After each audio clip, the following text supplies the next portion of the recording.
Wow, well, that was easy. I didn't even have to try to get you guys to be quiet. Hello, everybody. Can you hear me? Does that work? Okay. We've got about 40 water bottles up here. We'll be okay.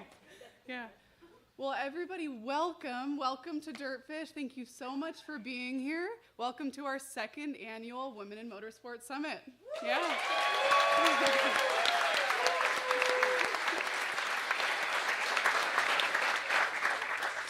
We absolutely recognize that you could be anywhere in the world right now, and we have a lot of people tuning in from around the world. We've got the live stream running. Last I checked, I think we had a couple hundred people already waiting to log on. So thank you everyone for joining in person and virtually. Well, I'm joined up here by women who need no introduction, but I'm gonna do it anyway. So just to my left, we have Pernilla Solberg.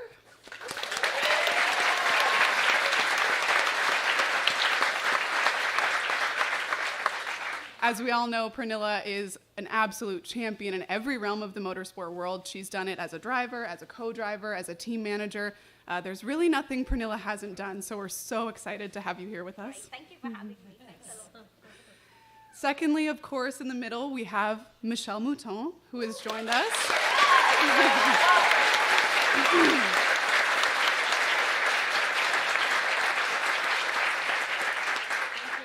Thank you very much. Happy to be here also. We all know who Michelle is, but in case you need a reminder, World Rally Champion, former president of the FIA Women in Motorsport Commission, also the co-founder of Race of Champions, again, a woman for whom there is nothing she hasn't done. So thank you for being here with us.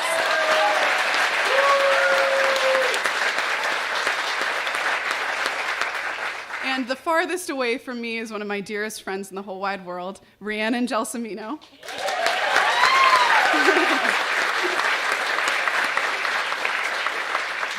Rhiannon has co-driven all over the world. I'm always shocked when she stays in one place because it feels like she's four places all at once. So Rhiannon obviously very recently won the American Rally Association National Championship with Travis.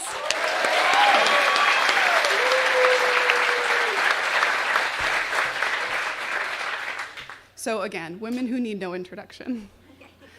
So we are just going to jump right into it. To give you guys a quick overview, we're going to start by letting the panelists give them a brief introduction of themselves, and then we're going to let the conversation flow. If you have any questions specifically for the panelists, we will reserve the last 15 minutes for a Q&A session. So don't panic, your questions will be answered.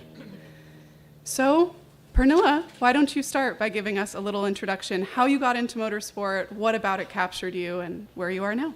Well, I got into the sport with, my dad was a driver in the 70s, so motorsport was really close to us. And also in the area we had the Swedish rally, so we had a lot of stages where I grew up. So motorsport was around us naturally.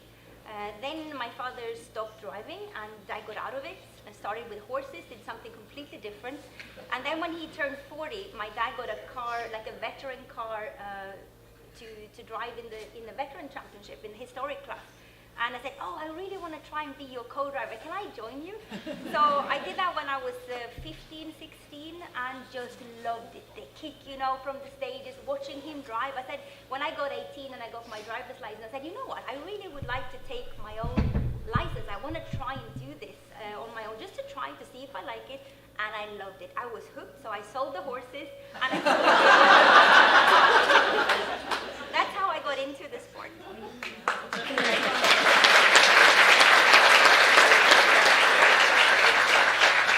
There's a huge connection between horses and motorsport. We have people here who have both. There is. Yeah. So Michelle, Yeah. you just told me 5 minutes ago that you didn't even know what rally was. Yes, it's true. I mean, my family were growing roses and jasmine for the perfume in south of France. I was a very active young girl. I started to drive, I was 14. I wanted to move the car, but for me a car was, freedom, independence, traveling around the world. That was the representation of car for me. And then I have to wait 18 to get my license. But motorsport, I didn't know. My family was not involved at all. And at age 22, during a rock and roll competition, sorry, but it's true. A friend of mine, the one I was doing the competition with, told me that he was going to Corsica for a rally. What was rally? He explained to me, my eyes were so big that he said, okay, if you like it so much, come with us. And I spent all the Corsica rally in the back of the car looking at the driver and co-driver, what they were doing. I was really excited. You know? And after the rally, he was not matching very well with this co-driver. I said, I can see that you like it. Why don't we try to do Monte Carlo together as co-driver with me?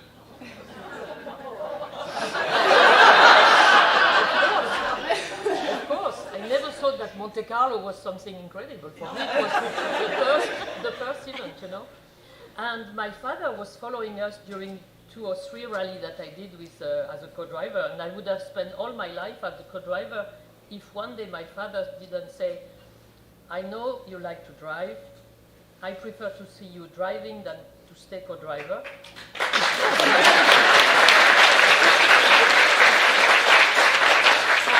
So he said, I will buy you a car, I will pay for 1-year program. There is rally with women only, so you will do first a rally for women to see the level you have. Then you will do the most difficult rally in France was Tour de France, very long rally with mixing stages and racing circuit, and to see the level you have to reach. And then at the end he said, but if you are not good enough, you will stop. And I thought, I will show you maybe that I'm good.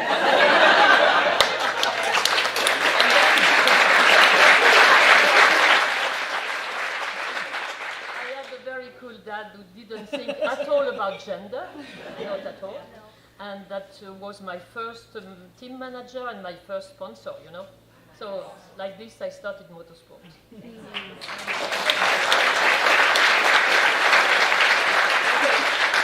I just have to add that few years later, I realized, because speaking about how I started, I realized that my father would have loved to do what he proposed to me. He couldn't do it anymore. He loved cars, and he would have loved to do that, and he proposed to me what he couldn't do himself. So it was cool, very cool. Daniela, it's your turn. I have to follow Michelle. So it's interesting, all 3 of us have something in common. Our fathers really got us into the sport. So I think the 3 of us were very lucky that we had fathers that never worried that we were young girls growing up. They just said, here's this opportunity, you should try this, you know what I mean? So I come from a motorsport family. My dad started in Speedway, then he went to rally. 2 of my brothers are rally drivers. One of my brothers I've raced all over the world, over 80 rallies together, so that's pretty cool. And for me it was, you know, I was doing some karting and some autocross, and then my dad said, you're the perfect size for a co-driver. I was like, what does that even mean? And my dad's co-driver used to say it was better to have a fat co-driver going the right way than a skinny co-driver going the wrong way. So I was like a little bit confused because Dad was like I was the perfect size. So anyway, I don't know what that means. So then I started to learn. Dad put me with fast drivers immediately that he'd been racing, and he was like, well, I'll put her in with these people, and if she's good enough and she can keep up, she can start racing with her brothers. So, you know, it was definitely something that my dad gave me the idea of as well. So I feel very lucky and blessed that I had that opportunity through my family, that's for sure. Yeah, the same. Yeah.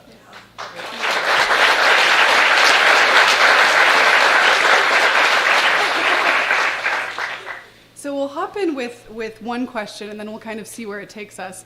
But Michelle, I want to acknowledge a quote that you said in the documentary when you said the quality that you need to drive a race car is actually very feminine. And I was hoping you'd elaborate on that. Yeah, I think, you know, if you have 2 white cars with 2 white helmets, you know, no long hair under, or you hide them under the helmet, and you see 2 cars in a stage, you don't know if it's a man or woman. you cannot make the difference because it's only one way to drive fast. And I think we have the ability to be soft, to be precise, and we have all the endurance we want for. I speak about my sport for rallying. So for me, there is no reason at all, and I never find any reason not to drive fast. And we have power steering, so it's not like a heavy. It's not like you have to be. I had one guy saying to me in Norway, saying, "I can't believe you can drive so fast with your spaghetti arms." I mean, it's like you don't need to be big and strong, you know. It's all, and also you should not fight with your car. This is something I think you can see a lot in different sports, but you should have a car that is easy to drive, that is balanced. You shouldn't fight and a car should be nimble. It shouldn't give you any surprises. And there is absolutely no reason a girl can't drive a car fast. It's not like you have to be a bodybuilder. Yeah, but I have to stop you in that because my time, I didn't have power steering. No, you don't.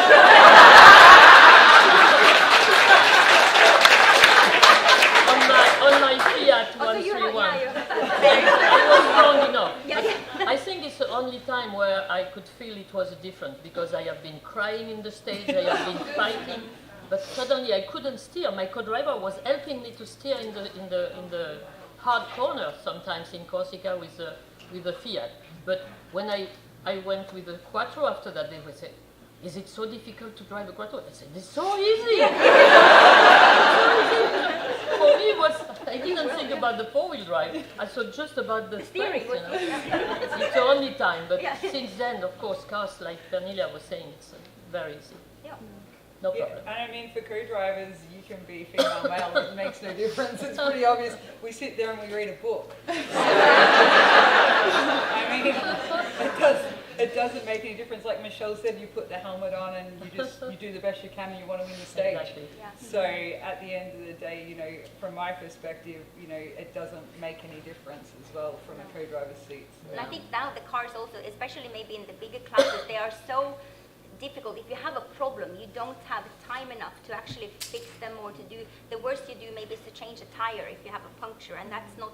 You can train to do that. It's not. Yes. It's not physically hard like that. So no reason not to do it. I love what you said about you shouldn't be fighting your car. And then Michelle shared a story of her biggest fight, fighting the no power steering.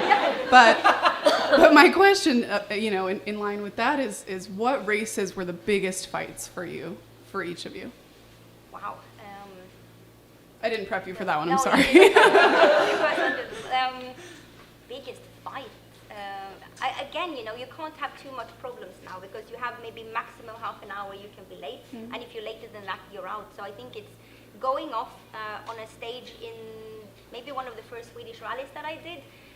The car ended up in a ditch somehow, and I had to get it back on the road, and I just couldn't get it. It was just me and my co-driver, and there was not a lot of people around, so we just had to try and lift it with logs, to get it back on the road. And it's incredible if you get angry enough and you get adrenaline pumping enough, you can actually do it. So I made it, and we got to the time control, but 1 minute too late. So I think that's the biggest fight we've had, but it was a victory just to get it back up on the road. But that's the first I think about. But I'm sure I've had more struggles, but that was the first on my mind. First fight, big fight. Yeah, a fight to get it back, a heavy fight to get the car back on the road, but not fighting it. But even fighting as in racing. For me, Racing, I tell you a Quattro in the Parc Fermé, flat and on tarmac like this. Two women trying to push the car because the regulation said if you don't push the car out, engine didn't start. You have to put. We were like nothing moved. Not even that of the wheel moved. You couldn't. And we got 10-minute penalty. This was when I lost the world championship in '82 in Africa. Oh wow! Yeah. That's harder. That's harder. Yes. This is what I have in mind. I mean, there's always lots of good battles we have throughout our career with people we race, but for me, my greatest battle and fight was I had a serious accident where I broke my legs in 9 places back in 2009. So I had to first fight for my life to survive, and then 11 surgeries and all those crazy things that happened in my life after it.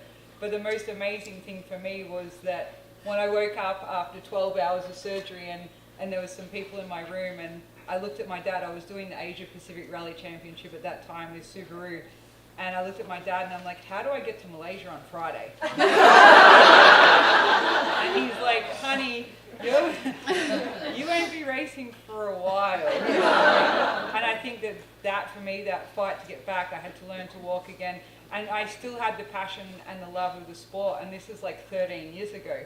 So I think that for me, that was the biggest fight of my career, where I had to decide.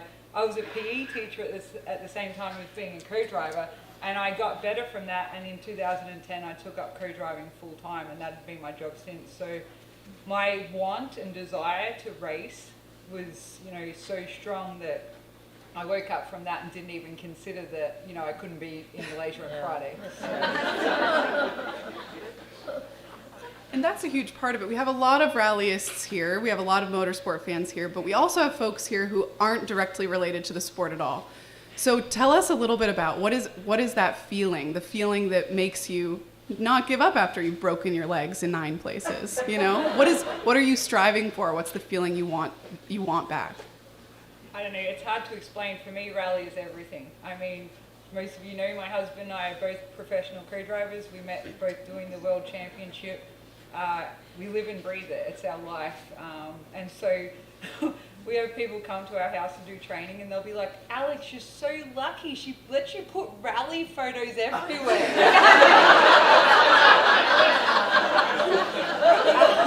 Alex is like, no. She puts all those. So, it's what I live and breathe. It's everything to me. I'm 42 years old. I don't have children. It's, I've sacrificed many things in my life because traveling the world racing has been everything to me. And so to think that this little country girl from Victoria, of a town of 700 people, and I grew up on a little farm, and to think that this idea that comes from my dad, for my brother and I to race together, that then in 2010 I was lucky to meet Michelle because we'd won the opportunity from the Asia Pacific to compete in the Pirelli Star Driver Shootout in Spain. And it was 16 junior teams from around the world, and Michelle was one of the judges. And I still remember she's standing on a corner and I'm calling the notes and I'm like, oh my goodness, Michelle Mouton's watching us. My brother better not screw this up. And then, we were lucky at the end of 2 or 3 days that my brother was the first person they named, and that's where the world stuff started for us and so much of my travel. So, it's just been an amazing experience, and like I said, it's my life. Yeah, in that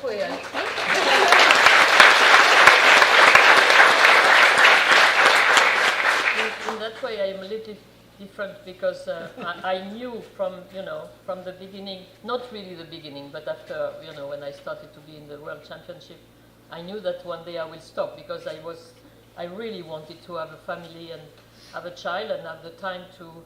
So I knew that I would stop, and I have an article in 78 when I would say I will stop one day to have a child. So I have just to find the opportunity, and the opportunity was 86 when in Corsica we had a fatal accident with Henry Toivonen, and it was it was the middle of the season, and the French FIA president announced at that time that he will stop the Group B cars at the end of the year. I looked at my partner and said, okay, if he stops Group B, I will stop at the end of the year. And I decided to stop just to have a family, and I don't regret it. I have now 2 granddaughters, fantastic, and I enjoy everything, and I have a good life.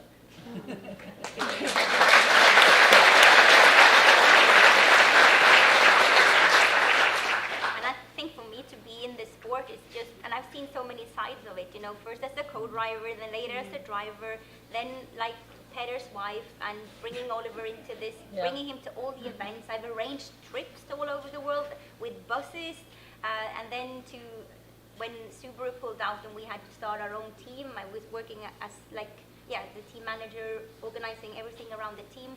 So I've seen so many sides to it, but it's still every kind of job that I've had, it just gives you such a kick. It's difficult to explain, but it's just this, okay, the adrenaline rush you get as a driver, you can't really replace that. I've tried with many things, but it's not possible. The kick, you know, when you're maybe almost 200 Ks, you come jumping, it's just, wow, it's so great. So that I miss. But then also equally the rush you can get, you know, with having a team succeeding in your goal, whatever it could be, but then winning together with your team, it's just the most amazing feeling. I think that's what still motivates me. My dream is still to have a team again. Now I work with helping Oliver on his events. It's not our team, but we are there as his parents. But again, that's the most satisfying feeling. So you get these kicks from different things, and it's just to try and find out what makes you happy and sort of get you going. So.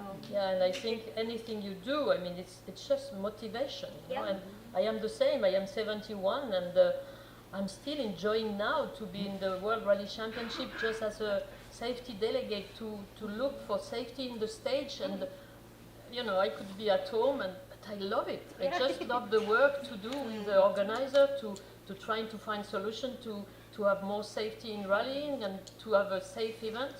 I just enjoy it. It's just a motivation, you know. I am not fed up at all. No.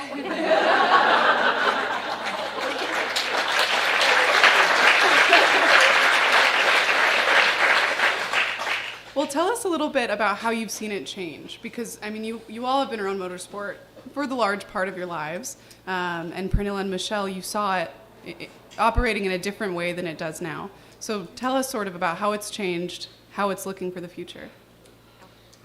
I would like to see it change even more now. I think to see what they've done in Formula One with the Drive to Survive success, I think in rallying now we are a step or two behind.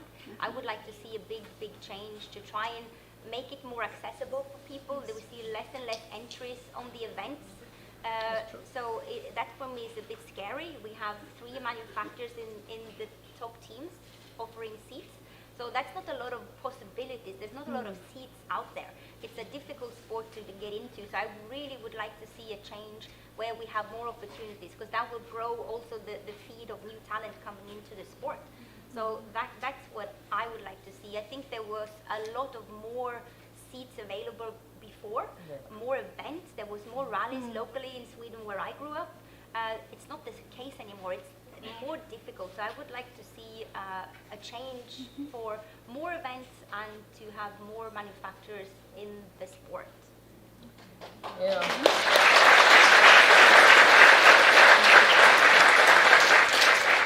And for women, I think the change has been, my time, it was more women involved in rallying than racing. And today it's exactly the opposite. We have more women, a lot of women, nearly in all the disciplines. I have been president of the Women in Motorsport Commission at the FIA for 12 years. And we could see the evolution, we could see the change, and it's going on the right way. Today, I mean, we have women in all the disciplines and doing well. And what is most important, they get the support of the professional teams. And it's exactly what you need to succeed, you know. To succeed, you don't need to have the car from 2 years ago and that you give to a young girl. I mean, they need to have the same material. And my time was that at all the level, from my father time when he bought me the first car, it was an Alpine Renault, one of the best cars at that time. But I have been lucky on that, you know, that then I did the national championship. And I had the same car as my teammate who was the best driver at that time. And then I jumped into the World Championship with Hannu Mikkola, who was one of the best drivers in the world, and you had the same car. And for me, it was not possible not to have the same result, you know. I couldn't accept to be 2 seconds slower, so I didn't know how to do. You know, the first time I started the rally with the Quattro, I said, I don't know what I will have to do, but I have to go fast. And so I could see, I have been very lucky for that. And for women today, to have the same condition, the same material, is really important. It's really the base for me. So this is, I can see today that women get more support, and it's the only way. Because, you know, I am always saying that the base of the pyramid for women is very narrow compared to men, you know, to start. So we have to increase this base if we want to have more women at the top. We need to have more quantity to have more quality. Otherwise, it will be difficult. It will be always difficult. And it's a work we have been doing, and Lina, you know the work we have been doing at the Commission, and I can say that I can see the change on that, and that more women are accepted today, and more maybe than before, and they have the same condition, and this is important. And I think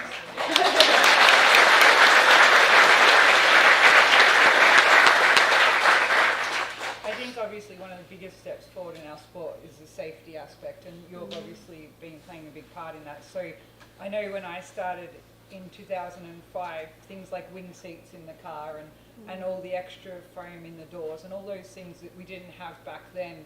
I won't get in a rally car without wing seats in it, you know, and there's a lot of people that still have that, but I feel like in my time, in 18, 19 years of rallying, the biggest thing that I'm really happy has been the safety evolution.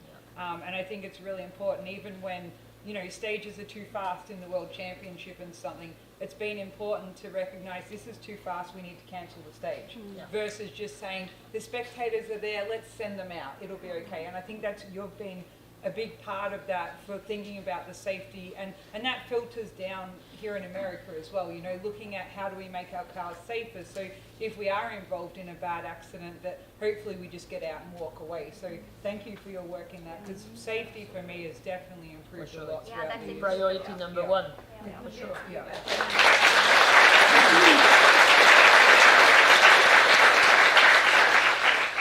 So I'd like to go back to, Michelle, you brought up the pyramid. I love that concept. But what do we need to be at the base of, does it start with the manufacturers? Does it start with the training programs? And how do we tailor it? How do we encourage women to participate at a higher level instead of, you know, without making it A challenge. A challenge. Yeah, but I think what we have, sorry to repeat, but we have at the Commission, you know, we have been working to increase this base. For example, we have Girls on Track. It's a program where during all the important international events like Formula E, for example, we invite 100 or 200 girls in all the countries around the world, young girls from school. We select them and they are coming, and we show them, you know, the different job, because to increase women participation of women in motorsport is not only competition, of course. It's all what is around motorsport. You know, we have a mechanic, we have engineer, we have official, we have volunteers. You know, all those people. I mean, we are motorsport. I mean, so we show the young girls what they could do. You know, in all aspects, and they have a little bit test in karting, in go-kart.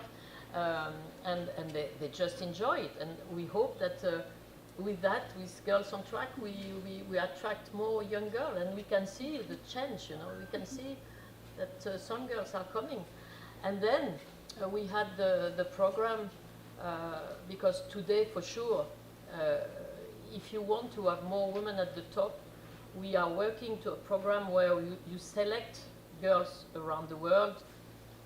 You make a selection. Proper training for a week with rising stars, and this is the same now. We have rally star also. It's fantastic because you know, you give those girls who are selected the possibility first to train, to understand what they have to do to be better and to improve, because motorsport is just a question of improving all the time if you want to succeed, and so we give them the same condition as professional from the start, from karting. They are selected, they go to Ferrari for a week, and then the best girl is selected. And then, from that, you know, the girl that we selected 3 years ago, Magai Work, she's a part of the Ferrari Academy in Italy, and with the other guys, you know. And she learns, and she's training, and she gets the same condition to be able to go up to the ladder. So, and it's a fantastic program because you get the support to professional and manufacture on top of that. It cannot be better to have the girls and to have the possibility to grow up, because it's the only way. You have to train them from early age and go all the step up. I think also it's important to have these manufacturers at the top, so you have the possibilities, and then also the stars and fixed stars like Michelle, to inspire. We need those stars out and about to talk about all these cool opportunities that we have to broaden this base, as you talk about, at the same time that we need a strong top, otherwise you'd filter through and create these possibilities. And I think it's important too that a lot of people will write on my Facebook or something, they're like, oh, you're so lucky, I wish I was you. And the way I look at it is, I never think of myself as being a woman in motorsport. I'm Rhiannon Gelsomino and I'm a professional co-driver. That's who I am. I don't put I'm Rhiannon Gelsomino and I'm a female professional co-driver. You know what I mean? So I've been with Subaru the last 3 years. I'm the only female in the team at events. If you look at our team, I'm the only girl. But most of the time, I feel like I'm running the team.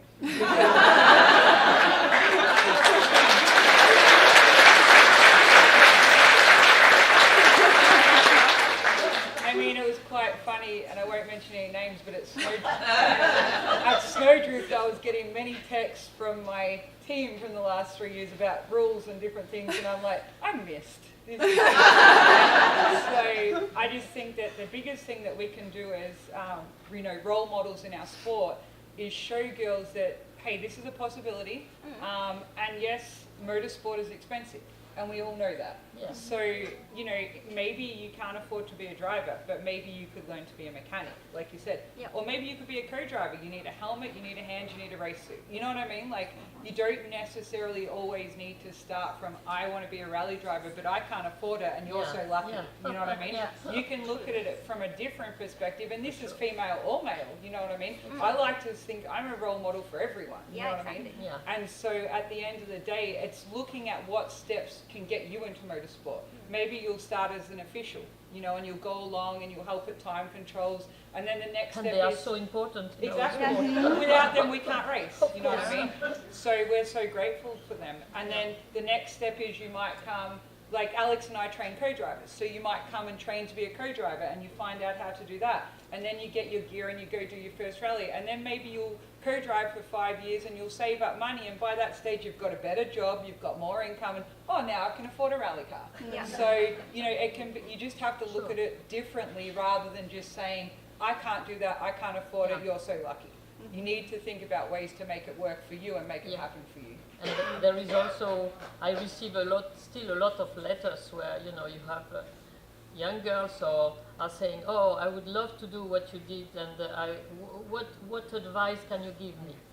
Very often I answer, it's too late, because you cannot ask for advice before you have even started. Yeah. You have to engage yourself. You have to, it's not easy, but it's possible. So I mean, all that is important.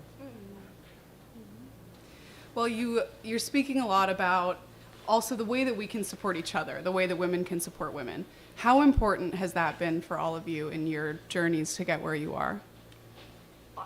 I don't think I've had any support from other women. I haven't, again, like you said, I haven't thought of it to be like a girl in motorsport. I just have had help, or I've just thought of myself as one team player. I don't want to see myself as the girl in the team, and I've always tried to take away all that. When we've had our teams, I give the girls that we've hired the same chance as the guys, and I want to have that mix, and I treat everyone the same. I don't make a difference because you're a girl, you get away with other things. It's just same for everyone. Again, maybe how we I'm Swedish. Maybe we have a different view on what girls and boys can do, and we have a maybe more equal society. I don't know where it comes from, but it's just how I've never thought of it in that way. It's the same for me, because I always try to explain that when you act, when you look at something, it's something, but when you act, when you have actually to do, and for us to drive, for me to drive, you don't think, oh, I have to drive because I am a woman, you know. I have to gender doesn't matter. No. You know, you drive because it's a goal is important. It's what you want to achieve is important. Of course, you do it with all the abilities that you have as a woman.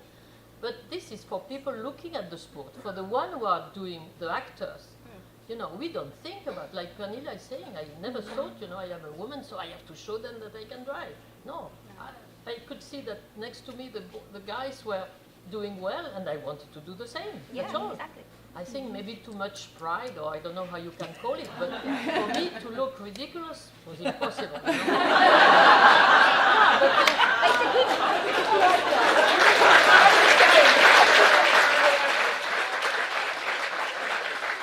I think I maybe succeed only because of that, because I really couldn't accept that. No, the same. And I never tried to beat men, you know. I didn't mind about beating them. I just wanted to do the same. You want to be the best. You just want to be the best. The best and the same, because the best were men. So I have to do the same.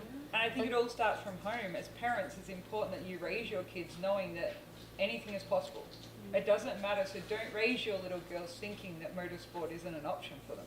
You know what I mean? I was raised knowing that I can do anything I want to do. Exactly. I was never raised, and I may have been a tomboy, who cares? You know what I mean? Yeah. Like, who me cares too. if I was a tomboy? I was playing in the mud when the other girls might have been putting on makeup. Yeah. But did it really matter? No. My mum and dad never, ever told me I couldn't do anything.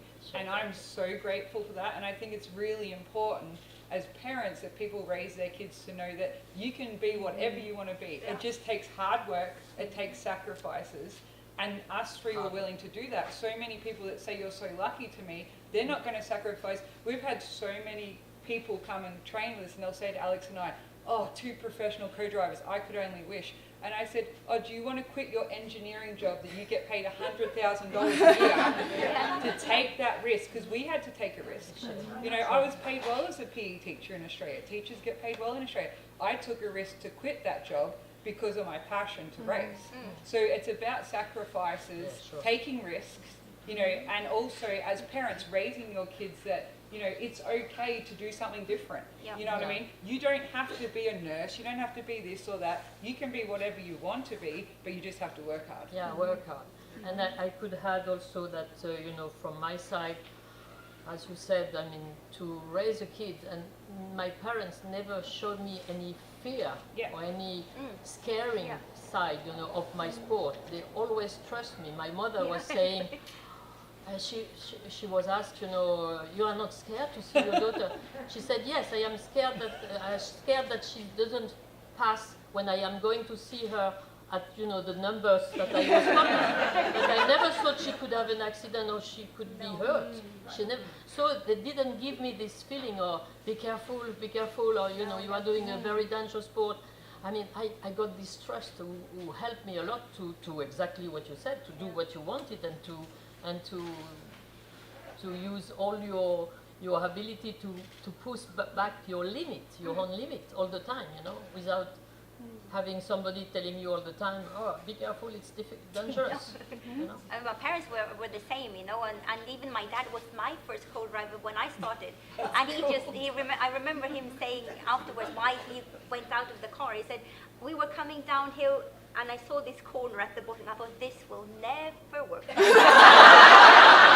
never said anything. And he said, you took the corner perfectly. And I thought, okay, that's my time. Now I've done. And again, he never, him and Mum, they never said anything that it wasn't possible. We couldn't do this or that.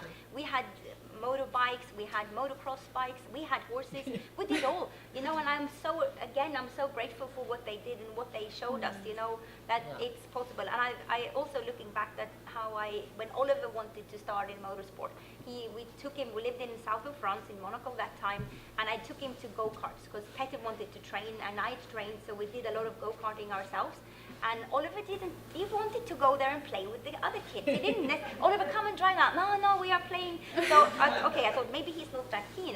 And I took him to so many different sports. It was dancing, theater, tennis, football, ice hockey. He loved it all, you know. But then again, it came from him that he wanted to keep driving and he wanted to choose that. I said, we can't do all of it. We can't do football in the summer, ice hockey in the winter. You have to to choose a bit more now. And then he said, okay, motorsport, I love it. And I said, but you know, you don't have to do it because we are doing it. Yeah. Mom, you are so stupid. I love it.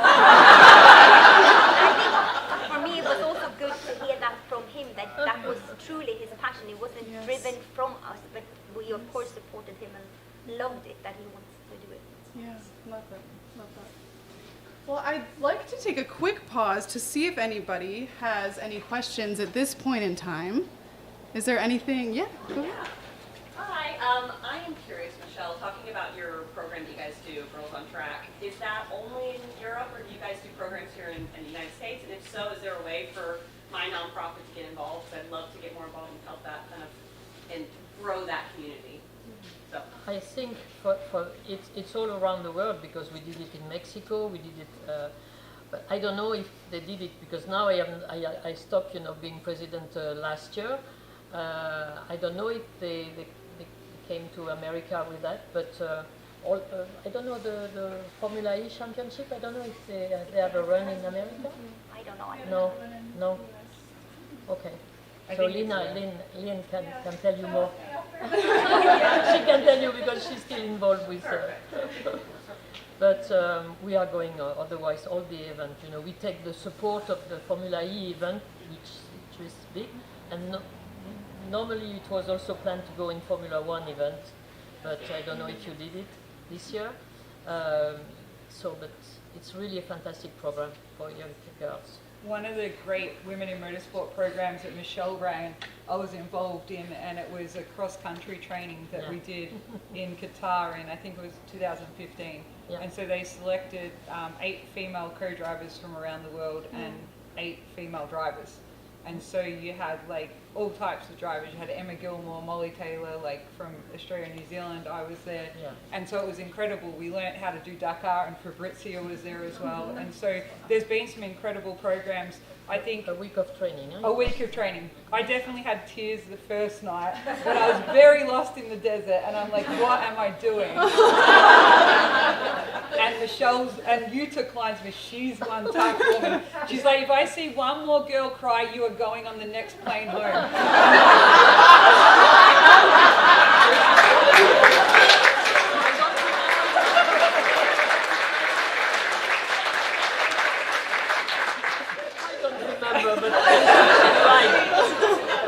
I didn't cry again. And so I just think if there is women in here and they're wondering about how do they get involved, for me, I had to always, keep an eye out for what was available. At the time, my international rally license was through Australia, so you had to do it through your ASN. So CAMS, the Australian one, nominated Molly Taylor and I. There was hundreds of applications. These ladies then had to work through it. They cut it down to us ladies that were selected, and we had this amazing opportunity, which in all honesty, I never thought I would do something like that, and it opened up my eyes to what Dakar is, what it involves, what a challenge it is. Whether I want to do it, I'm not sure. I like calling pace notes, but yeah, there's definitely opportunities out there. Just need to keep your ears open and try and find where we can link. I did find in America when I moved over here, there wasn't as many links as I had in Australia. In Australia, they were very good about the Women in Motorsport programs and stuff. I haven't seen as much here. And I don't even know if we have someone that has been going to the FIA meetings and stuff. So I definitely think it's something we need to look at here and look at how we grow that. How do you say we grow that? Well, number one, I think you'd be great to be involved.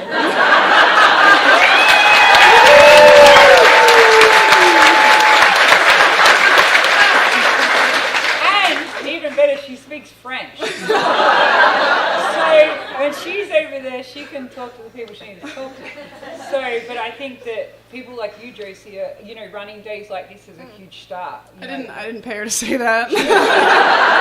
I can propose them that you join them. Yes. Okay. Yeah. No, I think it's important because we do need a spokesperson from this. It's a huge country over here, and I feel like we don't have that link. So I think we definitely need to find that link. And I didn't realize that till I lived here and was racing here, and I was like, wait a second, I need to go through the Australian motorsport to get there versus in America. So Josie, we nominate you. Let's take a vote. Anyway. Pernilla, what do you say? What's the step? You know, we're sitting here talking about let's get more women in the sport. What can we give them? Let's build the pyramid. But where do we start? I think what you do today is a fantastic start, you know, to address things, to discuss things, to show possibilities. There is a lot of possibilities out there, like you explained earlier. If it's working within media, mechanical engineering, there's just so much, but it has to come from you, you know, it's what you want to do. And also ask questions, you know, don't be afraid to ask you know, anyone of how do you do it, where can I start, where's the event held, just go and have a look. So I think, again, what you do today is fantastic, really good.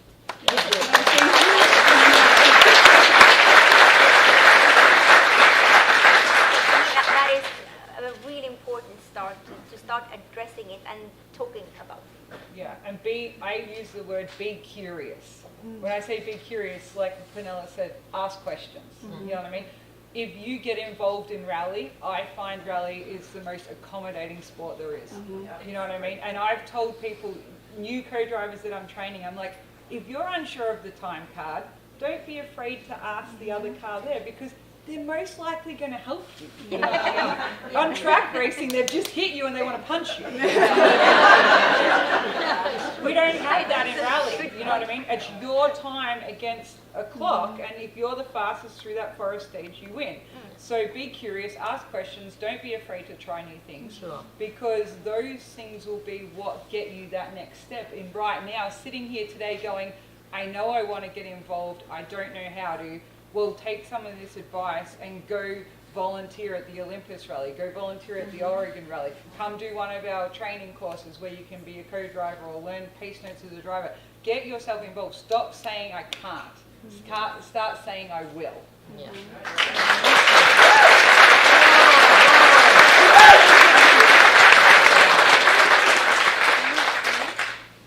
Nobody will do it for you. No. More questions? Yeah.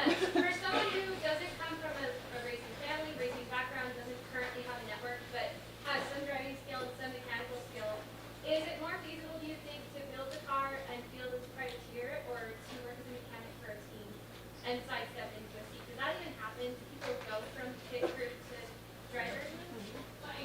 Yeah. Next panel. Next panel. Yes, that is possible.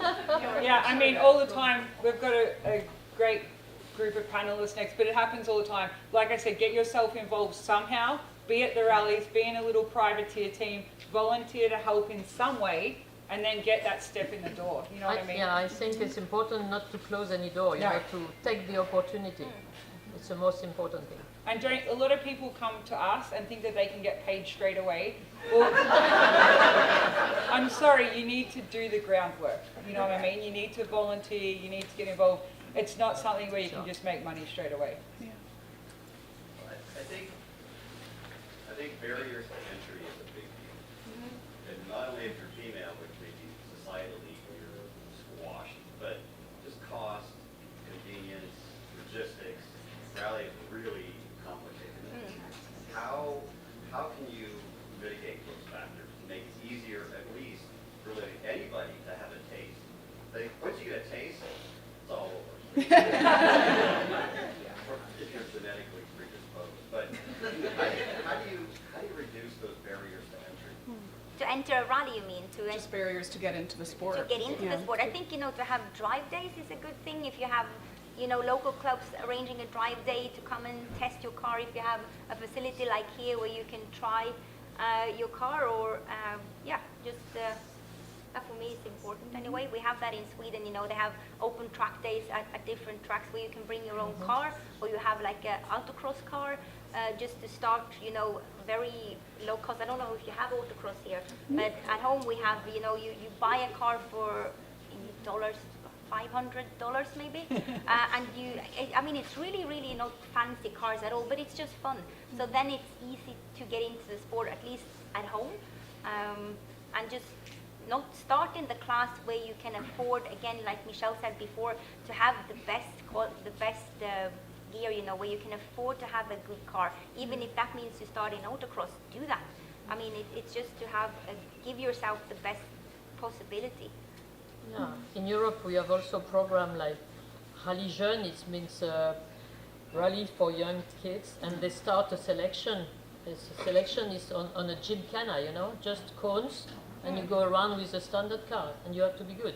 Sébastien Loeb, with I don't know how many times the world champion, started by that, you know, because he didn't have any money. He just started like that. So there is formula. You have to find out. Yeah. There is simple thing that you can do, and to show that you are able, because you have to feel that you can do that.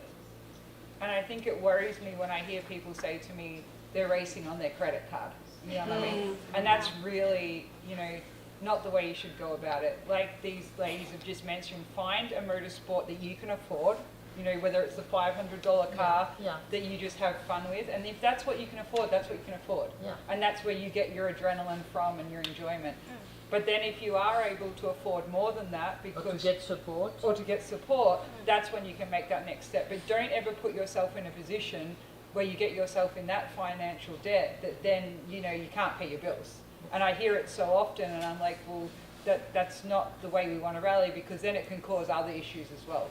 So I think that it's important that you put yourself in the position that you can afford and what's going to work for you, versus trying to, you know, play with the big kids when maybe you can't afford that. So I think it's just putting yourself in the right position. And motorsport is very expensive. Yes, It's a money sport, and you need to be lucky to get the chances, and also then to work with sponsorship. It's a completely different thing again. So it's about finding, like you said, your way in. And of course, you have to show that you are good. But to show that you are good, you need the money to be able to have the car to show that you are good. So it's complicated. It's not easy. But I mean, nothing is easy. But you know. A follow-up question. You guys just mentioned sponsorship, and I think that women have a sort of double-edged sword when it comes to sponsorship. On one hand, sometimes it can be easier because you stand out, and sponsors want, especially right now, they want to be associated with something that seems modern and exciting.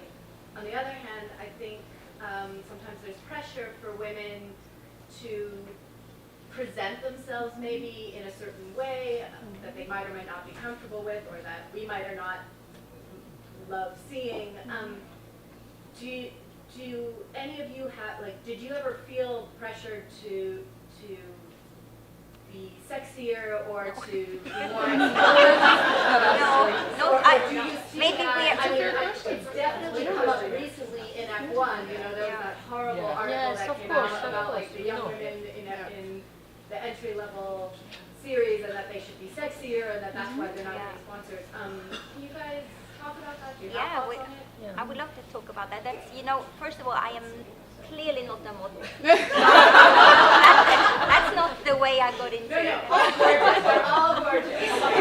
We are what we are. We have what we are given. Right? But I have to say, I found it easier to get sponsorship because I was a girl. They thought it was fun to support me. I got a lot of media. I was also really, I tried to work very seriously with media. I always sent out press releases. I gave photos just to try and talk about myself in media. Again, then helping me to get those crucial sponsorship deals to keep racing. So I feel that I was lucky because I was a girl, that helped me. But now I can see there's a completely different scene out there, you know. I think especially with social media has made it very difficult, and not only for girls. I see this also on boys' accounts. They try to look, you know, prettier or good looking. It's a lot about how they look, and I think it's a bit scary, honestly, that they are pushed in a direction to become, not talking about their sport enough, you know, showing pictures of themselves, and it's a tricky question. But I think again, you need to be you.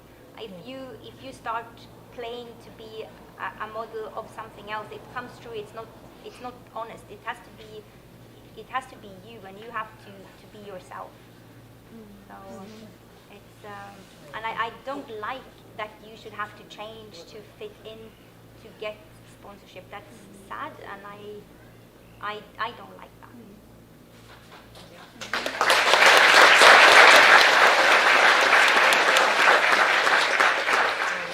absolutely true. I mean, and you also see in this sport that sometimes we use women just because they look physically, they are nice-looking women more than for their talent or for their result. But it's the same for the girls. There is women who are in motorsport more because they want to look and to be seen in a way, more than by their physical looking than from their results. So again, like Vanilla said, you have to choose what you want to do and what you want to be. From my side, it was the same. When I reached the World Championship, Audi, first question I asked, it was, can I go with a man as a co-driver? And they say no, we prefer 2 women. Because it was more publicity, more. Yeah, sure. Okay, I could understand that, and I was lucky enough to find Fabrizia Pons, my co-driver. But it was a question, But then for me, it has always been, I was a woman, I think young, I was quite attractive also, so ugly. But for me, definitively was, the goal was there, the rest, And I have to say, I remember forever, a long stage in Monte Carlo was Burzet, and 44 kilometers on snow and ice and fog and everything. You arrive, you are sweating, you take away your helmet, and you have the photographer open the door and say, "Can you smile?"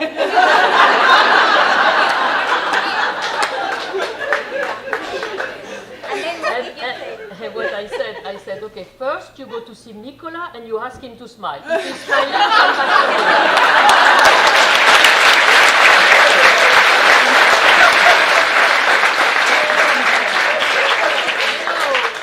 me. Like any other sport, there is parasite in the sport, So this is one. You can have different things. You don't have to bother. I remember also drivers saying, "Oh, the stage, there is a lot of loose gravel on the stage, that it was not there for the Ricky." I said, better, more it's slippery, better I feel. I didn't say, "Oh, shit, I have to be careful because it's more gravel." You don't have to let you have all these parasites around you. Okay, this was me. But it's important to know what you want. Yeah, no, but it is a sport where you have, 80-90% of the followers are male. Yeah. So of course, pretty girls is a good tool for advertising. This is just the facts. But then again, you have to be yourself. And But to succeed, you have to really to concentrate on what you have to do. Yeah. And I think one important thing for me, we talk about equality a lot in all types of things, in race, in sex and stuff. And I remember Travis had made a post and a lot of people wrote under it, and "It's so great you've got a girl in the car."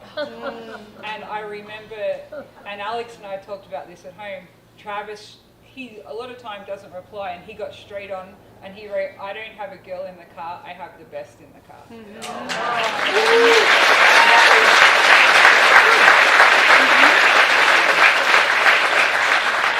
I think that's important to remember that. You know what I mean? That, sure. And I appreciated that so much. I remember I called him straight away, and and he's like, "There's no thank you needed."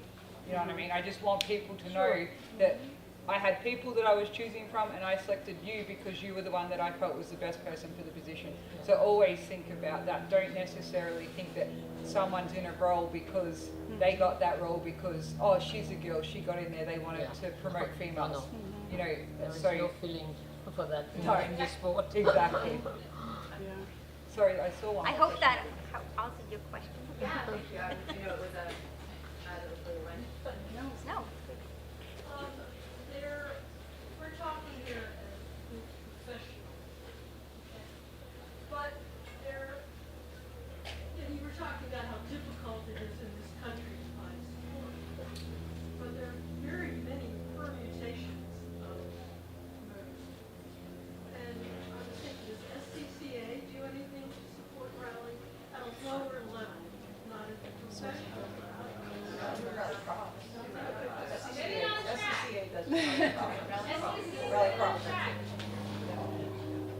Yeah, I think there is a lot of issues with trying to get support in lots of different motorsport forms for sure, especially in this country. And it's a good question because even sponsorship in general is really hard, you know, in any form of motorsport all over the world. So like, you know, you can be the second most talented person in the Junior World Championship, and the scholarship that they would award was the first person got the drive, but if you were the second person, there was nothing. That's just the way it worked. So, you know, I mean, all of us are out there trying to, you know, get sponsorship and work out a way how I can do this race and that race, but it's difficult in all levels of motorsport, even at the, I think sometimes at the professional level, right at the top, it's sometimes even harder. Like Panelist said, there's 3 manufacturers in the World Championship at the moment. So maybe we've got, I don't know, 8, 9 seats available. And that's not many, you know, seats available at the top of our sport when you think about it. So that's 9 co-drivers, that's 9 drivers in the world. You know what I mean? So, and then when you look at America, this year we've only got Subaru, which has Brandon Semenuk. Travis is taken a year out this year. So there's not a huge amount of opportunities, even at the highest level. So for us as smaller grassroots teams or whatever it is, you know, sometimes you have to think outside the box. How could my little business that I have work with this little business over here to do some crossovers? You know, there has to be other ways that we look at how do we get sponsorship or things like that versus the normal going out with proposals. Oh, I'm trying to get, you know, 5,000 here or 2,000 here or whatever. It doesn't really happen. It's really hard. So I think even from, you know, all different levels of motorsport to the top, it's extremely difficult. So you mentioned Travis. We got a question online. Oh no. It's about you, don't worry. Oh. I was like, there's no way he's watching this. Oh, I'm sure he is. So someone's saying, remember Rhiannon's wiper on a stick to help Travis see at Olympus? For each of you, what is the craziest or oddest fix you have used to just finish the rally? And Rhi, you might need to explain the wiper on the stick. So our Subarus, for some reason, always fog up. I mean, they're great cars, but they always fog up. So we were doing Olympus, and Travis and I were having major fogging issues to the point where we nearly were stopping. He's driving with this little, I'm trying to co-drive on feel through these forests, trying to work out where we are. So we get back, and the team gets a spatula with like a broom handle and then a wiper. And they zip tie it all together, and I'm like, I'm happy to just have like a rag on a stick, you know what I mean? And the engineers are like, Reed, this is perfect. So I had a wiper on a stick that I would have to wipe the inside and call my notes, and Travis gets the end, he's like, you didn't miss a note. And I'm like, yeah.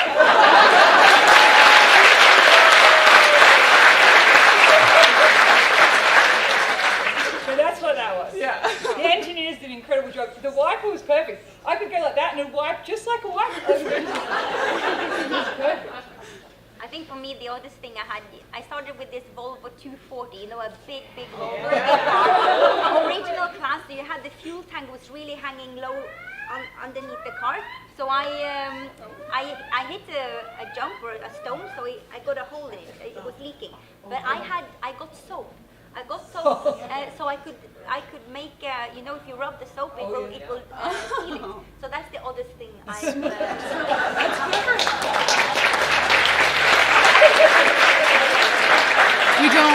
You don't forget that Pernilla is also a mechanical engineer, so she's been. I don't know. I don't have anything coming in mind. That's okay. You didn't put beer in a radiator. No, but no. What we did, no, it was just fun. I mean, in Finland, for when we practice Rally Finland, you know, it's 15 days we were practicing a lot because Finland is going very fast, and it's just fun, you know. It's during the recce, with Fabricia, we were buying sausages. We will put it in the foil, I think you say foil, and put it on the turbo of the Toyota. This is fun. It's fun. And it was Bjorn Valdegard, and we were doing stage 3 or 4 times, and Bjorn was saying, "Okay, sausages are smelling."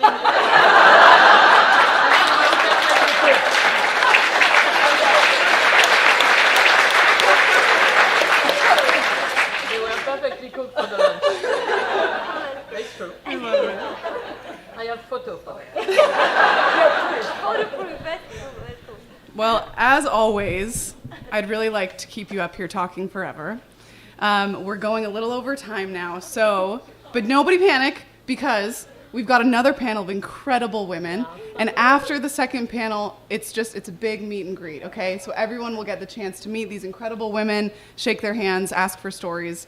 All of that is in the cards. So thank you so much.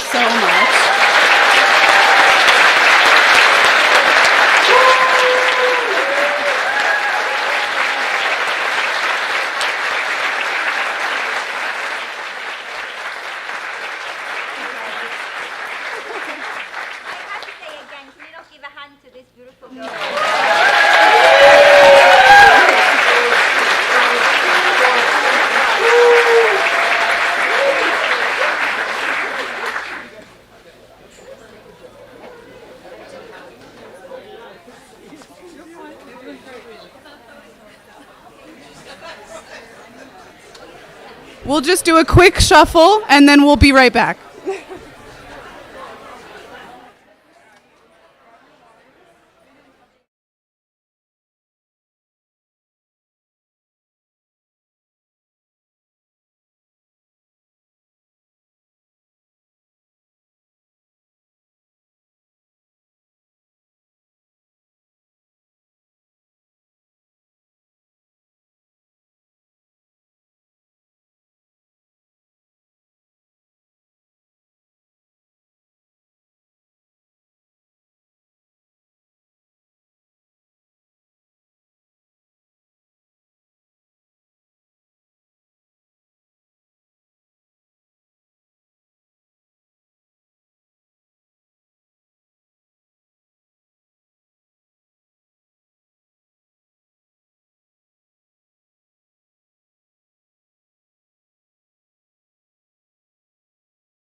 Perfect. So welcome back.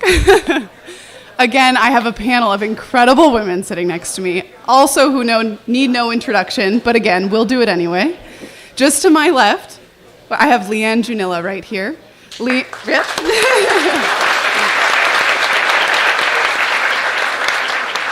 As you can tell by Leanne's shirt, she is working with the FIA. She is the Canadian representative to the Canadian Women in Motorsport Commission. She's also the Women in Motorsport Canada's director and founder. And of course, she's a 4-time Canadian champion co-driver.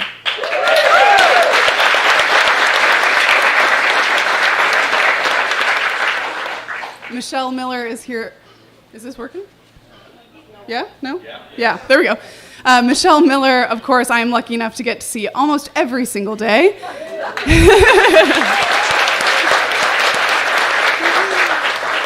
Michelle is a senior instructor here at Dirtfish. You've been here for 8 years? 9 years.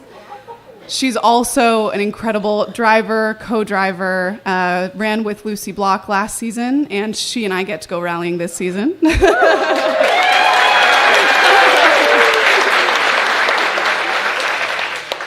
And Heather Haller is mechanic extraordinaire. If there's a car you think she hasn't worked on, she has, okay? She wrenched with us here at Dirtfish for several years. Most recently, she worked on the WRC Hyundai World Rally team.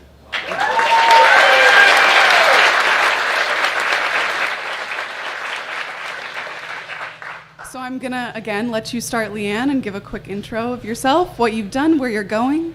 Sure, yeah. So as Josie mentioned, I represent Canada on the FIA Women in Motorsport Commission, which was chaired by Michelle for a long time. So I served with her for 3 years. Now it's transitioned to Deborah Mayer as commission chair. So I do that work in addition to running WIM Canada, which is sort of the face of the commission's work in Canada. So I'm trying to grow the participation of women in motorsport there. And then I'm also an active rally co-driver, which I've been doing for just over 20 years. And I see one of my former teammates in the audience, which is great.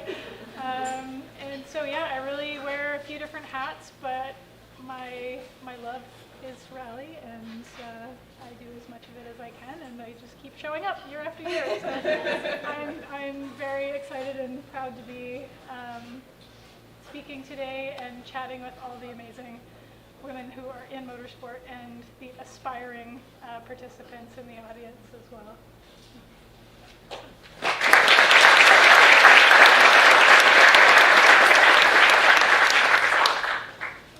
Hi everyone, I'm Michelle. I started driving when I was 12 in a little town in Southwest Washington of about 400 people. Like the other Michelle, driving for us meant freedom. We didn't have public transportation or cabs, and I'm older, so there weren't things like Ubers back then. And I just love cars. I love driving. It was the way I kind of got away from the world a little bit.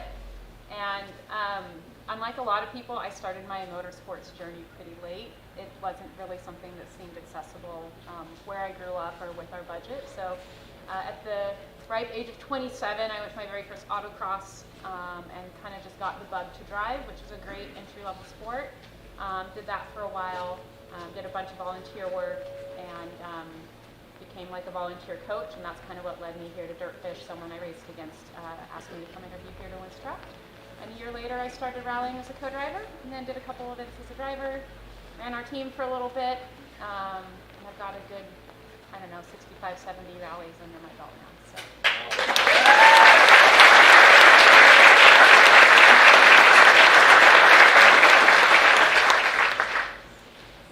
So I'm Heather Haller, and I did not grow up working on cars with my dad in motorsport.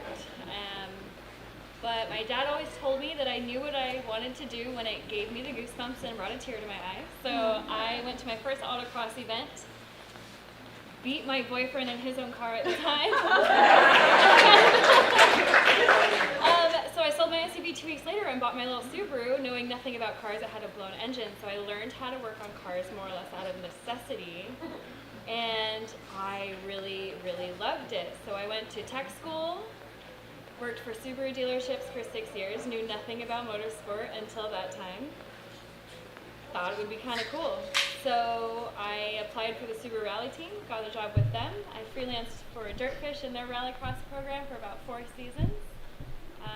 I've worked for Von Gittin Jr. with their drift cars, and WRC for Hyundai, and I just recently got back from Dakar with X-Ray on their Yamahas.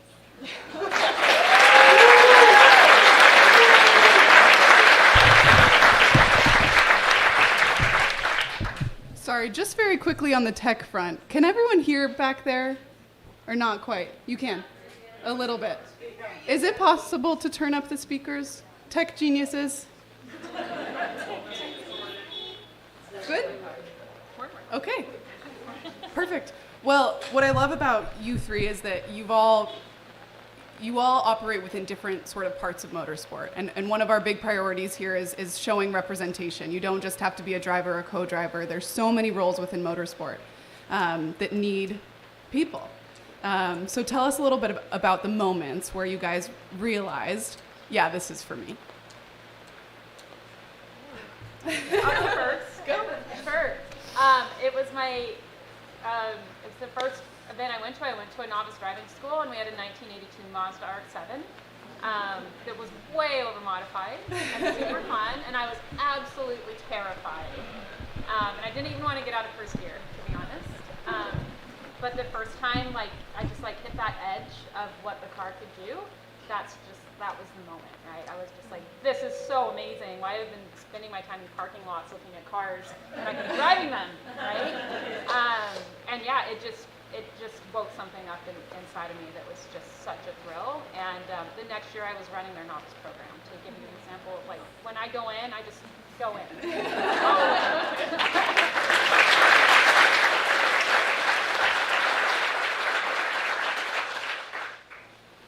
Well, I kind of already told you guys. But yeah, no, it was the goosebumps and the tear to my eye. Not even driving, just watching the cars go by the track. I was like, ooh, this is cool. So yeah, that was really the aha moment there. But as far as motorsport goes, Subaru has a magazine called Drive Performance. That's when I learned about rally. So I was like, oh, that's really cool. Maybe I can do that. So I actually emailed Lance at that time. I had only been working for about 6 months in the dealership, asking how to get my foot in the door, and he responded back and just get experience and maybe get a hold of us maybe further down the road, and the rest is history. Yeah, I sort of stumbled into motorsport because I don't have any family involved, and when I got my driver's license, I had a Honda Del Sol that was given to me by my uncle, which I thought at the time was the coolest car ever. It was so cool, right? I love those. And but I also thought that when I was going through driver's ed, I felt like they spent all their time teaching us how to park and not actually how to drive. And so I had no confidence. When I got out onto the road and I had to start driving on freeways, I thought, oh my goodness, I need some more actual driving experience. So I found my local car club and I emailed them and I said, what do you guys do? And they said, we go racing, you should try it. And I said, I'm a university student who's working at Starbucks. I cannot afford to go race cars. And they're like, sure you can. We have this thing called autocross. It's just cones in a parking lot. You use your daily driver. At the time it was 20 or 30 bucks to enter. We'll loan you a helmet. We'll show you what to do. And I went out and I tried it and I got absolutely hooked. What other opportunity do you have to rip around in your car as quickly as you can, and you're not going to hurt it because all it is cones in a parking lot. And so I did every event that they had that year, and then I started volunteering as a flag marshal at my local track, and then I started to get to know people, and I got invited to try co-driving in rally, and I was like, that sounds great, you're paying all the bills, I get to go racing, and I absolutely loved that, and the co-driving job was so difficult that I thought, okay, I want to figure this out, this is really hard, and I like the challenge, and so I just wanted to keep at it, and then eventually I got better and better, and then I got picked up by Subaru Canada in 2011, and then it just sort of happened organically. But yeah, the moment, the first time I did that autocross, and I was able to just unleash this course. I was like, this is great. And then rally is the first time I did a TSU rally. That's how I started, which are the time, speed, distance events. So they're not flat out speed. They're more about doing a lot of math as a co-driver. I started doing that, and I thought, okay, this is really hard, but it's also really weirdly exciting. And so I did that, and then that led me to stage rally.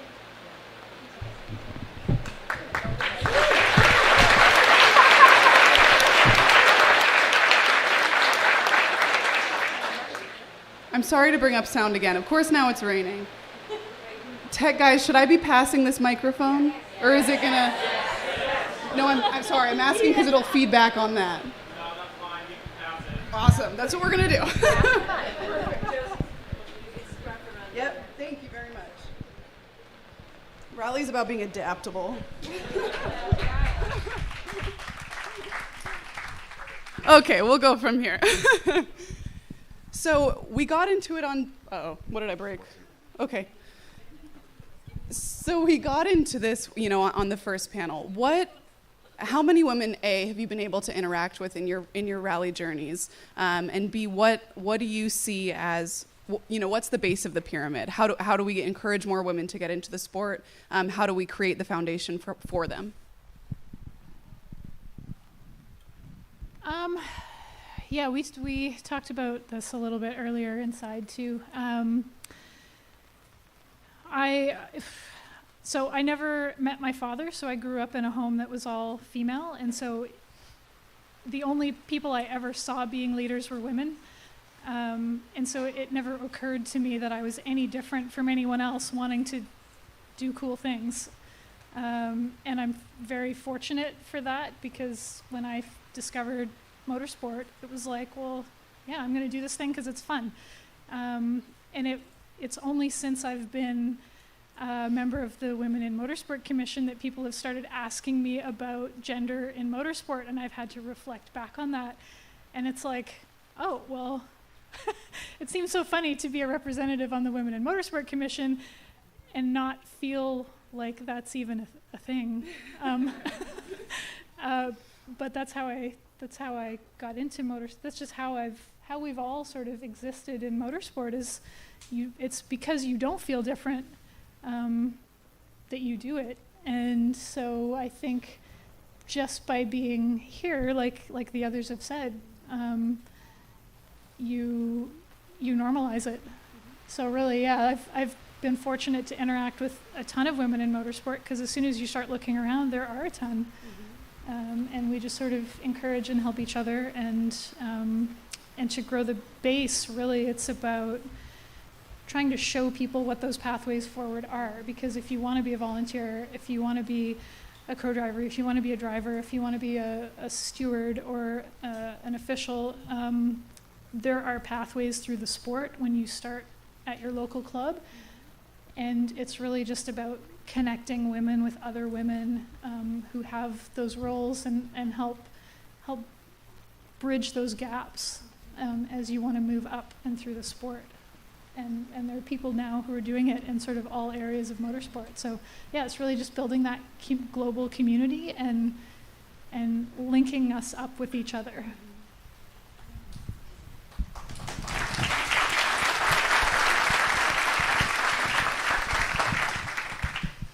Well said. Yeah.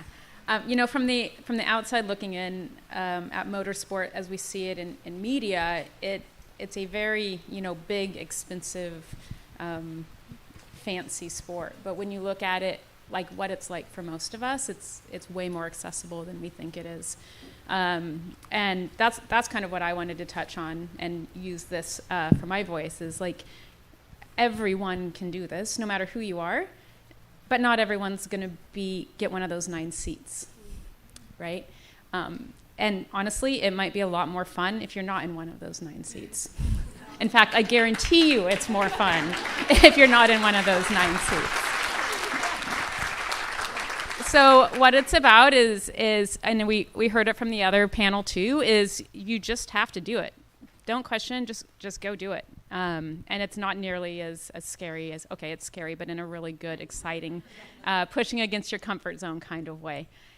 And you don't have to be a driver to enjoy the sport. So there's such a wide range, especially if you're looking at a career. You're probably not going to be a driver. You're going to be a mechanic. You're going to be a coach. You're going to be a co-driver. You're going to be an accountant. You're going to be an engineer.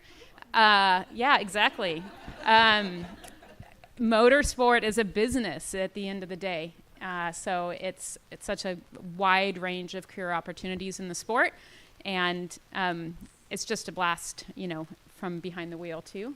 But go do that event. Someone asked about, budgets and things like that.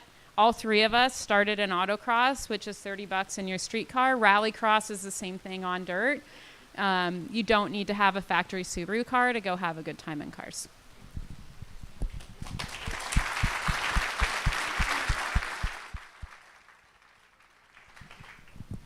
Yeah, so to basically kind of go off of what Michelle is saying, Motorsport team is kind of a small city on wheels. So even if you're interested in motorsport, my husband's weird. He just likes to play with cars and not drive them. But if you're one of these people, thanks. I know I'm naturally a loud person, so I'm like, oh my God. So even if you have this fascination with motorsport and you're not necessarily even interested in driving, there's doctors, there's all kinds of really cool positions that are needed within these teams. So, but I think it's important just to see other women doing this, because when I went to tech school, there's actually a couple of my old classmates out here.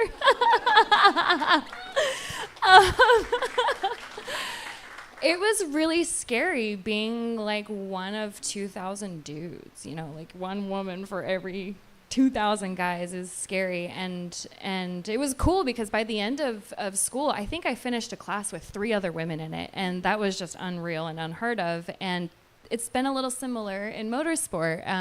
Dirtfish was actually the first company I worked with multiple women. And it was actually really cool.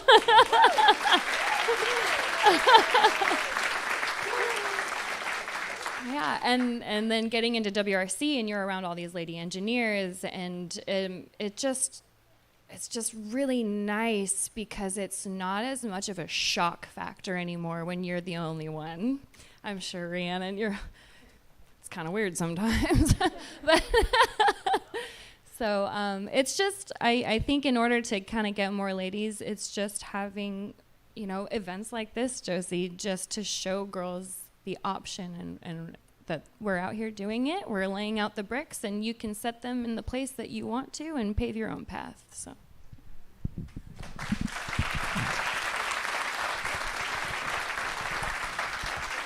Yeah, I'll just add, maybe before I just hand you back the mic, I'll just add that we need broadcast media to step up as well to try and grow that level of interest. And so it's really, it's a shout out to Dirtfish for doing a lot of that work in the US as well. But I think a UNESCO statistic I read recently is that only 4% of sport media coverage is females. And I think I think 20% of Olympic sports coverage is female. And so, yeah, I think broadcast media needs to step up to the plate as well and realize that there's a ton of interest from women. As you can see, the house is packed here, and there's a lot of people streaming online. There's interest and desire, and so, yeah, the media can help promote that as well.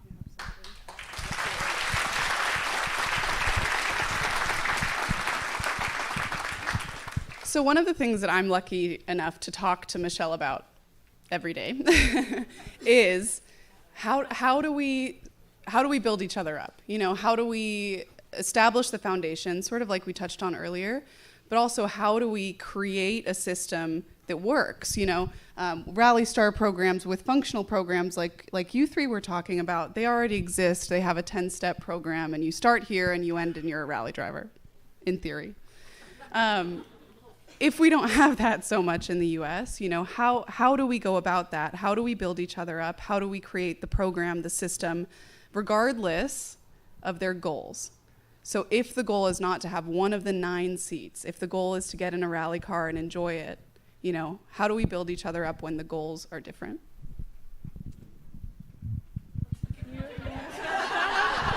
Boy. Now I can't remember anything we've talked about, of course. But Josie and I, we talk about this a lot. I would love to live in a world where we didn't need systemic change, but unfortunately we don't right now. So we have to make the steps where we can, because some of it is systemic change. I don't like saying this, but like, you know, once a week I have someone question my ability behind the wheel of the car, because I work in this every single day. And that sucks, straight up. But that's my reality. And on top of that, every day I get to prove by action that I am as capable as anybody else out there.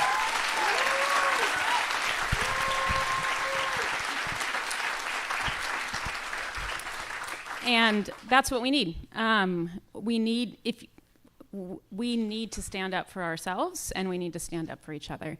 It's not a competition to be the best woman out there and to be the only woman out there. It's be the best that you can be, and that showcases things better than anything else. So that's what I got for now.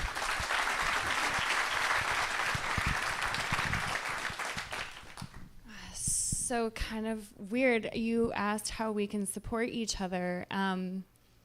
And I think women that are into this kind of area, trades in general, automotive, we are birds of a feather, and we have a very common mentality. And for me, in my experience, the issues have actually been with women outside of automotive. And that is actually a question that I've been trying to find an answer to for years, because I've literally had my livelihood dictated by girlfriends and wives. And so I think for us, something to keep in mind is, unfortunately, having to be aware of how we interact sometimes with our male counterparts to not come off as a threat. But I mean, it's weird. I don't know how to answer that question, because I think there's also kind of just this natural mentality for women to have this competition factor just from nature. That's how it works.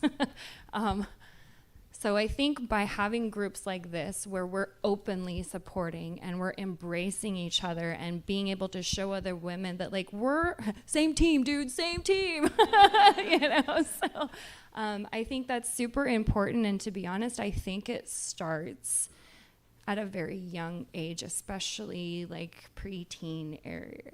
You know, I think maybe having people show up in schools. You've got motivational speakers, cool, but what have they done other than be really good at speaking? Like, yay, we get to miss 4th period for this. But I think it's, you know, but I think if we can somehow maybe let schools know, like, let's reach out to people who have actually something cool to show. Let's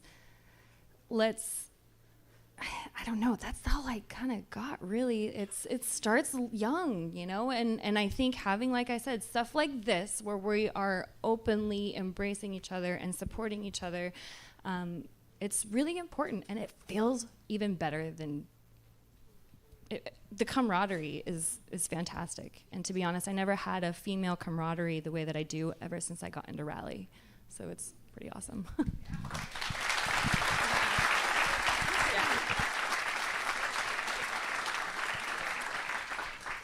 Heather's right. Like, I don't know what it is about rally, but the community is so amazing. And yeah, I've made so many amazing like connections, both with women and men in the sport. One other thing I did want to touch on is that there is a space for everyone in this. So if you haven't noticed, like, a lot of us up here, we're pretty confident. And it kind of goes with the sport. and everybody is inside, so bring that out. But there's a space for you, you know, if you're just want to have fun and race at the back of the pack. Guess what? There's 9 men for every 1 woman that's at the back of the pack. All right. So don't let something like that. You can enjoy yourself and not be at the tippy top of the edge. So don't let things like that keep you from coming in and trying to do something like this. She's pointing at herself right now. It doesn't matter where you're at. Are you racing? Are you challenging yourself? Are you pushing your limits? Are you having a good time? Sure, you don't have the budget, but you can have just as much fun in your, home built rally car and take pride in doing that as you can if you've got like a big, amazing team around you. So.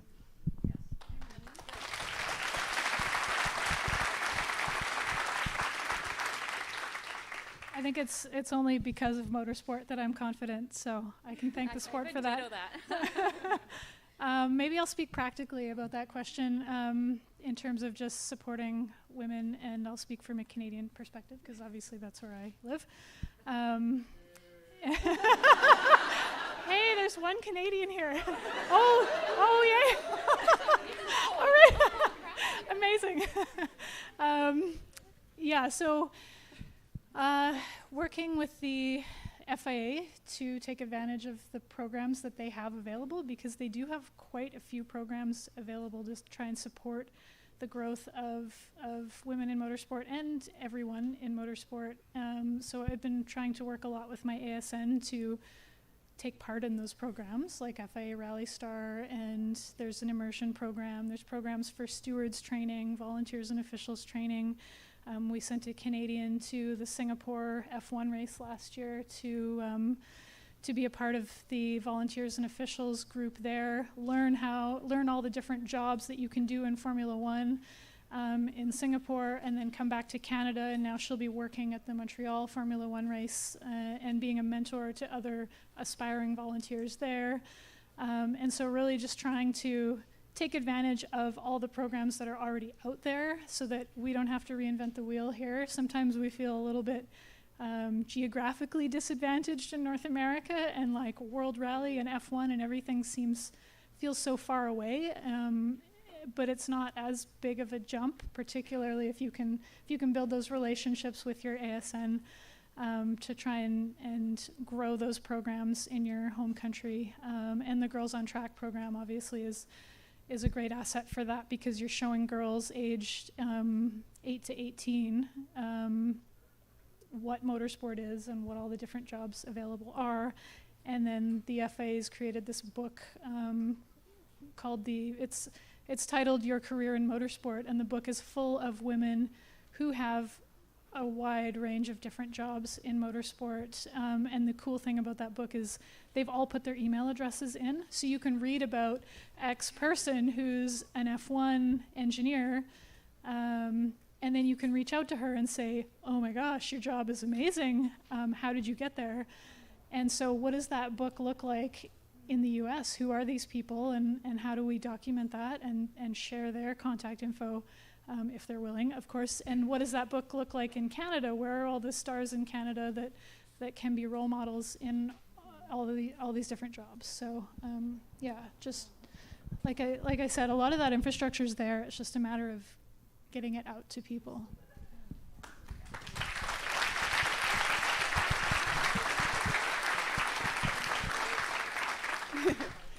And Leanne, you have a really unique perspective because you have an international lens. You've seen it from several different regions. So I guess I'm curious about if you have a perspective as to where you think the U.S. is. Are we lagging behind? How far? I would say, honestly, the U.S. is kicking ass. You've got 3 Formula One races this year. And I know that, COVID obviously was a very tough time with all the lockdowns. Canada was fairly careful, and we stayed locked down longer. But also, one thing that the FIA produced over the last few years was a report on the economic benefit of motorsport globally. And so Ernst & Young produced the report, and it demonstrated the massive impact on local economies that motorsport brings when these events happen in communities. And every member of the FIA was able to get a report on the economic impact of motorsport in their country. And I know that during COVID, the US used that report to be able to negotiate with local governments to get motorsport going faster, which we didn't do in Canada, so we're still catching up, and we're, obviously there's lockdown is not a thing in Canada anymore, and we're kind of building back up. But in the US, you were able to get motorsport going faster because you were able to demonstrate to your local governments the economic stimulus that was going to provide as we were coming out of lockdown. And so yeah, and the obviously Drive to Survive has had a big impact on creating more fans in motorsport. And so right now you're in a big period of growth in the US, and I think it's exciting for you, but also as your neighbors in Canada, it's exciting for me because hopefully we can all leverage each other, and we can all do more racing together and just grow that base in North America, because I know the FIA is excited about that, and I think here all of us who've been in motorsport for a long time, we're like, well, yeah, it's awesome. Like we've known this for a long time, so we're really excited that the general public is hopefully picking up on that as we go. Now we need a WRC round.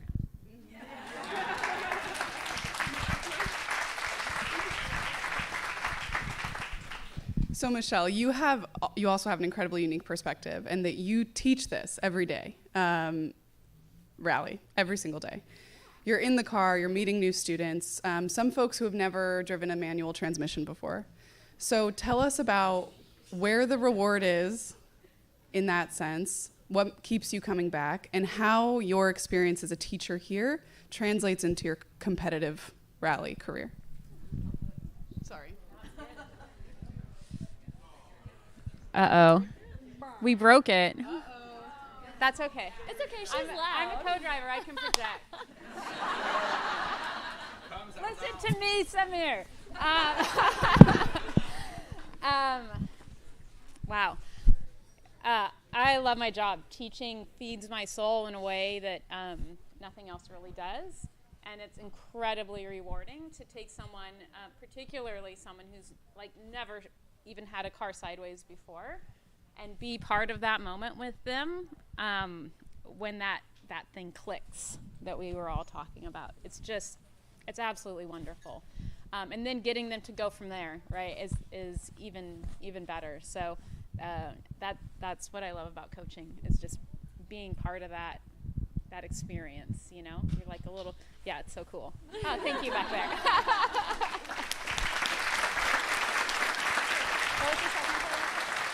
What was the second part?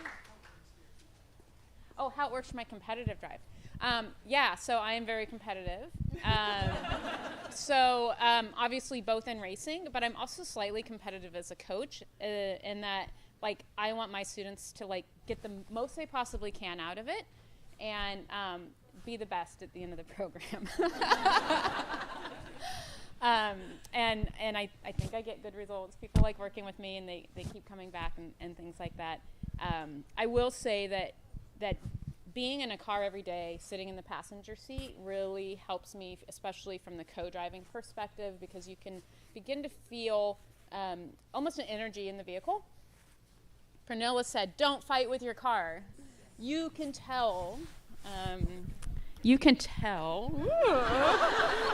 I hate my voice. When someone's fighting with the car without even looking at them. You can feel it. The car fights back, right? And when you're sitting in the passenger seat, you might not be able to control everything the driver does, but you can help control the energy in the car. So if the driver's like super ramped up and they're fighting, you can change your pitch and your tone to get them back to working together with the car and almost create this really cool feedback loop. And every day I get to practice that as a coach, and I get to work with people from all different backgrounds, with all different energies, and all different amounts of physical and mental strength. And help them work through that and get what they can out of the car, finding that kind of rallies in, if you will. Yeah.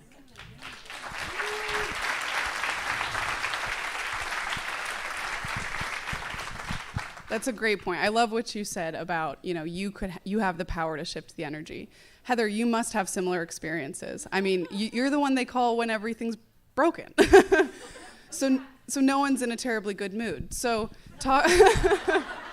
so speak to that. How has your experience, sort of differed, or how have you had to react and perform to ensure that we make it to the result? So, do I need this? Yeah. Okay. So I've actually been told that I bring an energy to the team, and it actually kind of helps break up some of the vibes, the atmosphere. When you are the only girl on the team, you can use it to your advantage. I try to use it to encourage the guys.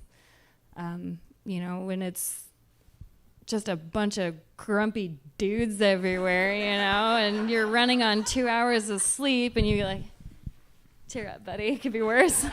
They kind of, they giggle, and they're like, all right, let's do it, or you're singing and dancing or whatever, it's just, it does actually really kind of help bring up the vibes. I actually was supposed to leave Hyundai after just a year. And when I came back, I actually had Pablo, he was one of the managers, send me a message. And he's like, oh, yes, we can be happy. We can smile. And I think in events like Dakar, I mean, we got 4 hours of sleep the first 4 days. And guys are like, how are you still smiling? And I'm like, life's a joke, right? But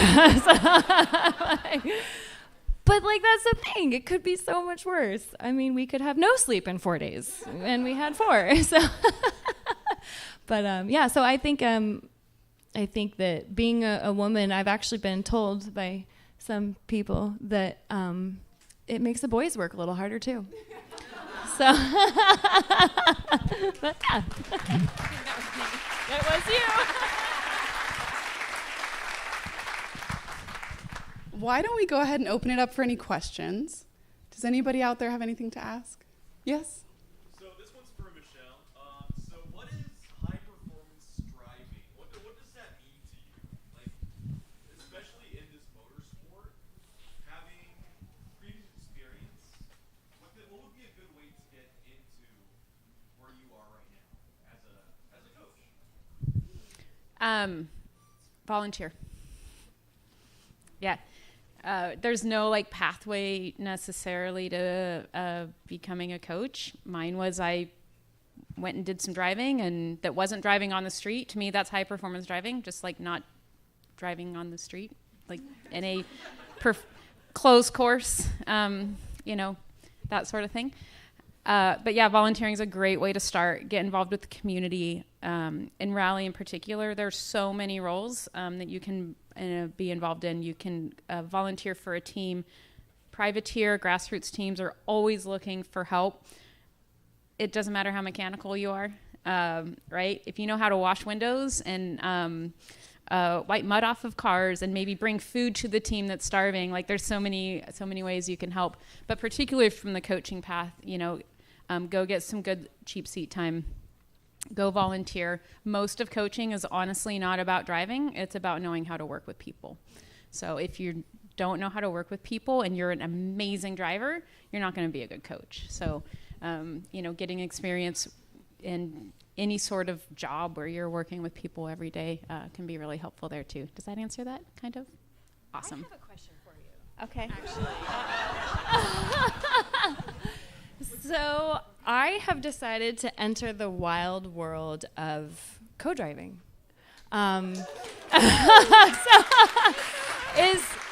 Is Andy still here? Is there an Andy? Okay, he's got 2 boys with him. But anyways, so this crazy man, he was here, has decided to throw me into his car for Baja events. And so my first co-driving event is going to be the Baja 1000. And you talked... I know. Thank you, Michelle. But you talked about energies in cars, and I know that men and women have different energies. How do you have different tactics from having a male co-driver versus a female driver? Do you find the men a little bit more high-strung and than the ladies, or vice versa? Like, how do you go about tackling bringing everybody to a calmer level and getting things back on the road? You probably won't like my answer, but there's no difference. That's actually really nice. Some drivers are really amped up. Some drivers don't push hard enough. Some drivers cry when they're excited. Some drivers cry when they're sad. And honestly, it doesn't matter if you're man or woman. We all have it, right? So, yeah, it's not a good answer, but it's the truth. Yeah.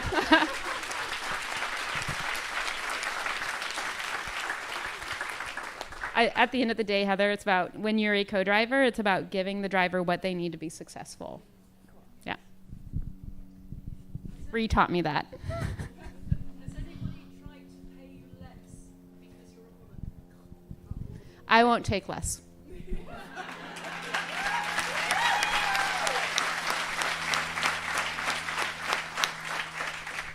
Leanne said it. Driving gives, being in this world gives you a lot of confidence, and it's really helped me understand my value and worth. So I don't know where I stand as far as pay. I might be asking for more than men, but I have a value and I'm worth it, and that's what people will pay me. I would like to touch on that. So freelancing life, no one likes to talk about their salaries, and so it's been really difficult for me to try to even gauge what to ask.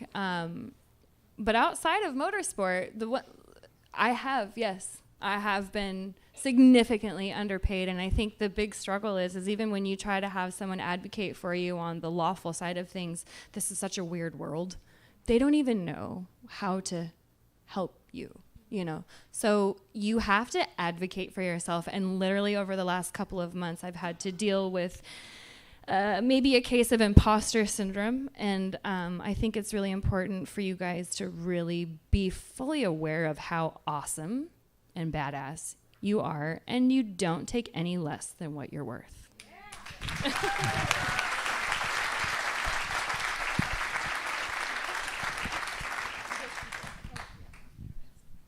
questions for Heather. So now that you see you're doing the Baja 1000, you're insane, but I'm here for you. What was it like working with women on the Yamaha X-Ray team at Dakar? It was actually really cool. Again, I was the only female. Actually, that's kind of a big fat lie. I was the only female chassis mechanic. They had another gearbox mechanic. She was the leader of the gearbox department, so she basically took care of all three teams. So yeah, dude, this woman was rad. She's super cool. So Dakar was really cool. Just experiencing kind of that country and how they look at women. I was given extreme exceptions because I was with the Dakar event. I was in a grocery store and had some guy just walk right in front of me, and I was next in line like I didn't exist. It was weird. But then, and you know, being a tourist, you don't have to wear the headdresses, but when you are in public, it's like you're like a walking circus show, and people have their cameras in front of your face. So that was really weird. However, I actually was able to kind of walk around the BVAC, and I got to meet a couple really cool other motorsport mechanic ladies. So I never got to speak with the girl from M Sport, but these girls were really, really cool, and it kind of, you know, I touched on that whole like competition factor between women. So at first I was like, oh, I really want to meet these girls, but are they going to be nice to me? And they were so friggin' cool, and it just instilled like, okay, yeah, girls are dope. Like, this is cool. They're not going to, yeah, I don't know. Like, maybe it's just the bird of a feather thing and the mentality that we kind of tend to share. But that was actually really cool. So we're, like, trying to scheme and plot on how to get all three of us on a car one day. You touched upon and mentioned imposter syndrome. So this is kind of a question for all three. A, has there been a point in your guys' life where you just really felt that I shouldn't be here, what am I doing? And what advice can you give to other women who also feel this way? Well, I'll start because I just told Michelle this story for the first time this morning. When I joined the Women in Motorsport Commission, I flew to Paris for my first meeting, and I had to give a presentation to the group about women's motorsport participation in Canada, where we're at, where I see it for the future. And I was walking from my hotel over to the FIA building in Paris, and I almost burst into tears because I was so nervous, thinking, I don't belong here. What am I doing? And so I phoned home, and it was the middle of the night at home, and my partner Eric picked up the phone, and I was like, what am I doing? Like, I don't belong here. All the best Michelle Mouton, I'm going to walk in a room with her. And and like all the most well-known women in motorsport around the globe are going to be at this table. And he was like, there's nobody better in Canada to do this job right now than you. Go in that building. And so I walked in.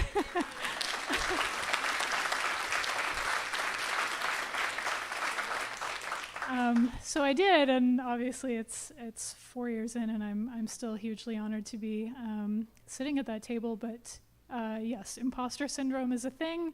If it's scary, it's probably worth doing, and you just have to stick to your guns and keep going. I feel that way right now. In all honesty, like being up here with these 7 amazing women, like I still kind of feel like, you know, like the little sister that just doesn't quite belong. But by surrounding yourself with amazing people, it just brings you up. So that's what I try to do is be around people who make me a better person. And yeah.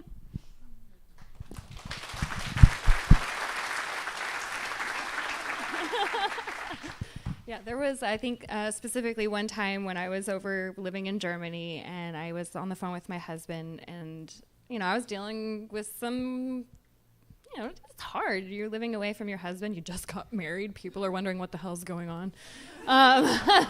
So, you know, and I'm like, I don't know if I can do this. And he says, Heather, you are one of 60 mechanics in the world working on this level of car. You have to keep going. Like, this drama that we're dealing with needs to be worth it. You need to keep going. So I don't know, you just kind of got to take a step back and look at yourself, I think, from somebody else's position. Because to be honest, when Josie asked me to come here, I was like, oh, are you sure? You know, but at the same time, like, this is actually the first panel that I've ever seen, a motorsport panel with a mechanic on it. And I think it's important.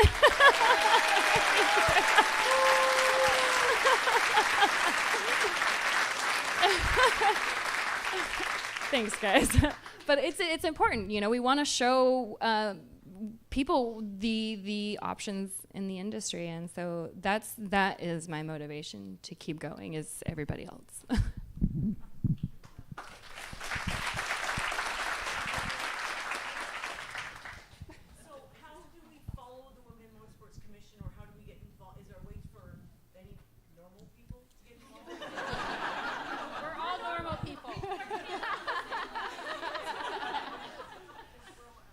There actually is there is an American representative. Her name is Lynn St. James. She's an IndyCar driver. She's also, she's legendary. And so she's my counterpart in this country. So she's doing work in this space. And so, reach out to her and obviously get involved in your local clubs, because those are your sanctioning bodies. So the member of the FIA in the US would be your sanctioning body, which filters down to all of your local clubs who sanction races on their behalf. So just by getting involved in your local motorsport clubs, that's how you kind of follow along. I am involved. I'm an official at my local motorsports club, and I've never heard of this commission before. That's why I was asking. Oh, okay. That's what the US isn't doing well. So we have work to do here, which is I will pass that along to Lynn. And If you go to WIM North America, that's the website that Lynn St. James recently came up with to promote women in motorsport in the U.S. And it's in Canada, it's WIM Canada. So, yeah, but I'm happy to connect as well because we all we work with the same organization. So reach out to me, reach out to Lynn, and yeah. We'll do.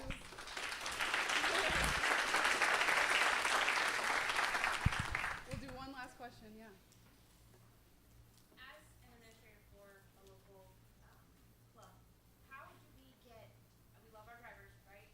But how do we get more people who are admin, who are volunteers, who are mechanics to come and join us? We're really struggling getting volunteers. And without volunteers, we all know this is not going to happen. How do we get that? How do we drive that lifeblood of our sport? Yeah, that's a good question. We struggle with that in Canada as well, and I think some of the work I've been doing there lately has been with municipal governments to try and just chat with the local officials to say, motorsport exists, it's here, and a lot of people don't know that in Canada, and maybe it's the same here. And so, a lot of it's getting your municipal governments on board, your tourism boards need to know that these events are happening so that they can help promote, and then working with groups like Dirtfish who have really strong marketing teams just to try and get the word out. I think a lot of it is communication. It's just we don't have as much of an ingrained motorsport culture in North America as maybe in some other countries, France and other countries in Europe. And so we really do have to market the sport. So yeah, that's really all I've got is just connecting with as many people as possible. And I've started a mailing list so that people can stay informed about other events that are coming up related to women in motorsport. And so yeah, just wherever you can get attention, just try and get the word out, post on forums, and there are some like volunteer databases that we can sign up for in Canada too, where you can post it's like job postings basically, and you can advertise that way. So yeah, lots of pounding the pavement, I think, and and then you need volunteers to do that. So I feel your pain, honestly. I don't know if either of you have ideas. I mean, honestly, for all of us that are in it, I see it as part of our responsibility to help grow the sport. And motorsports is kind of a mystery to those of you who aren't in the super secret club. People don't even know we need volunteers to run these events and things like that. So sharing things on Facebook, on Instagram, use your voice and use your platform to promote that, because as we've all said, it's also a really good way for people to get involved who are trying to figure out how to get involved. And if you don't know the opportunity is there, there's no way for you to take it. Do you have anything? Yeah. This might sound kind of weird. High school kids. No, I'm serious though. Like, if it's a position that doesn't require years and years of experience, like high schoolers, I think are great people to reach out to. Maybe you can work something out with the schools, because I don't know. I went to a high school. We had to have community service hours. So maybe you could reach out to some local schools, because you throw a race car out there and like, okay, I'm in. Little do they know it's got 86 horsepower and just, you know what I mean? But I think maybe like, the younger kids, the people that are maybe perhaps a little bit easier to sell an experience to.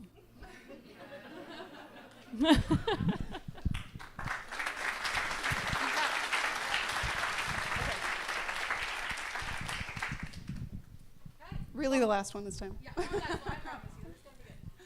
I own a repair shop in Seattle, and we do a lot of work with LGBTQ folks, women identified folks, and so, talking about where do we get people from, right? Go to indie shops, go to high schools, go to the technical programs. We administrative stuff. We need people cleaning cars. We need people cleaning tires.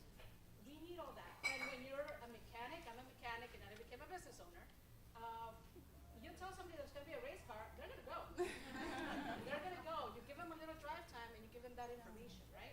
And so going back a little bit before that, how myself as a business owner, how do I get involved with stuff like this?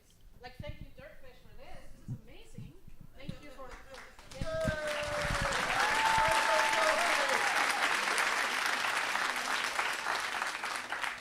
I do want to get more involved into bringing more women into the sports, motorsports, whichever sport that is, bringing women into the automotive industry because there's a lot of sexism that happens, and we need to get that moving forward. The dads that are here with their daughters, amazing, thank you so much. And just keep supporting your women friends into whatever they want to do. If you're working in the shop, if you're in a club, get those women in. Let me tell you, we're a big help. So let's get in touch, and I do want to work with everything and help you guys out. Forward with this.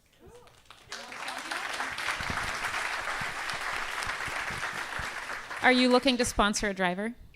Okay, there you go. There's probably 200 people in here who would love some help funding their racing. Yeah.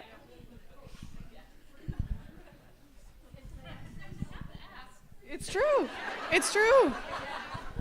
It's true. And Heather bringing up high schoolers, it does take us sort of back full circle in the sense that what are we doing here? We're representing. This event is about representation, and it starts young. And that's the big goal that we keep coming back to. So I never want to end these panels, but it's that time. But I have a few things to say, so don't leave quite yet. First of all, we want to say a huge thank you to our sponsors. Yes.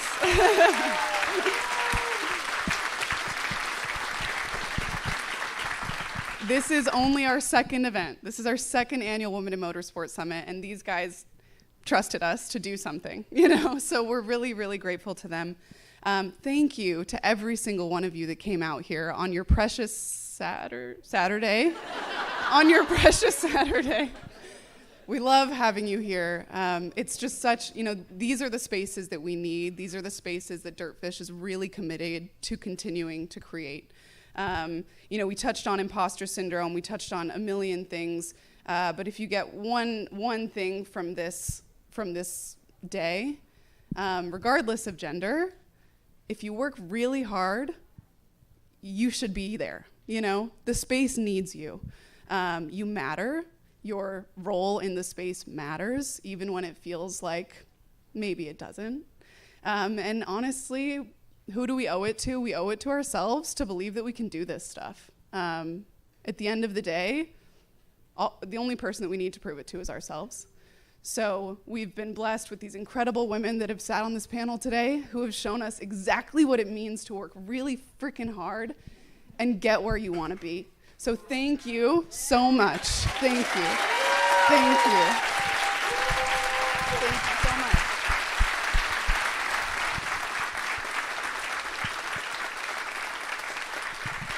much. Again, we couldn't just end it there, so we have 3 more hours of fun. As we've been in here, there's been a town being built outside. So we've got vendors, we've got food trucks, and everything you see today is female-owned. There are businesses inside of the building, in our big classroom, if you're familiar. If not, ask someone who is. Local female-owned businesses selling their products, support them. We've got female representatives for local vendors that are outside. We've got a female-fronted band. We've got female-owned food trucks. Support these people. They're working really hard. And a huge thank you to the Dirtfish team for making this possible. Otherwise, go have fun.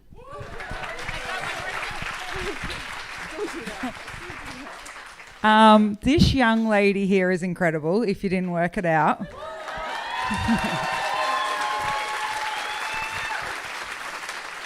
Her mum and dad have done a great job in raising her. So everyone, I don't know if you realize how hard Josie has worked to make this happen. It's an incredible day. It's one of the only ones I know around the world. And to be part of it is amazing. But I just want to say thank you, Josie, because, you know, it's incredible what you've organised. I know you've hardly slept. We text all the time. We call. I mean, she could be my daughter, but she's like my best friend. So I mean, so thank you, Josie. Thanks to everyone who come, and you did a great job, and we're so proud of you.